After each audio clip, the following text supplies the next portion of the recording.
এবার ইসরায়েলকে ধ্বংস করার হুমকি দিল মধ্যপ্রাচ্যের দেশ ইরান। শুধু তাই নয়, ইরানের এক আঘাতেই ধ্বংস হয়ে যাবে ইহুদিবাদী দেশ ইসরায়েল, বলেছেন ইরানের প্রেসিডেন্ট সাইয়েদ ইব্রাহিম রাইসি।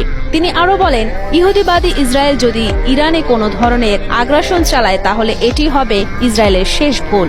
কারণ হিসাবে তিনি বলেন, ইরানের পাল্টা হামলায় পৃথিবীর বুকে টিকে থাকার সামর্থ্য থাকবে না ইসরায়েলের।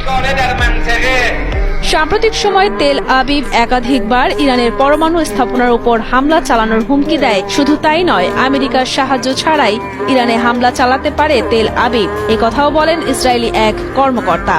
এর জবাবে ইরানের প্রেসিডেন্ট রাইসি ইসরায়েলকে এই হুঁশিয়ারি উচ্চারণ করেছেন। ইহুদিবাদী সরকারের হুমকি একটি ব্যর্থ বাগাড়ম্বর, যা কেউ বিশ্বাস করে না।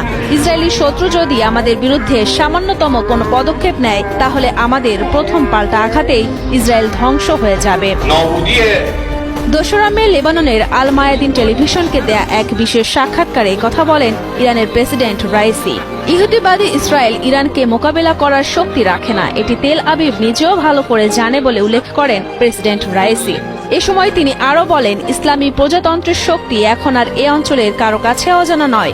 ইরানের বিরুদ্ধে ইহুদিবাদী সরকারের যে কোনো মূর্খ আচরণ হবে এটির শেষ পদক্ষেপ। ইরানের পাল্টা হামলার প্রথম মুহূর্তটি সহ্য করাও ইসরায়েলের পক্ষে সম্ভব হবে না। দশকের পর দশক ধরে চলে আসছে ইরান ইসরায়েলের শত্রুতা। প্রতিনিয়তই চলছে কথার লড়াই। প্রতিদ্বন্দ্বী এই দেশ দুটি একে অপরের সঙ্গে প্রক্সি যুদ্ধে লিপ্ত। তবে এবার যেন ইসরায়েলকে সবচেয়ে বড় হুমকি দিল ইরান।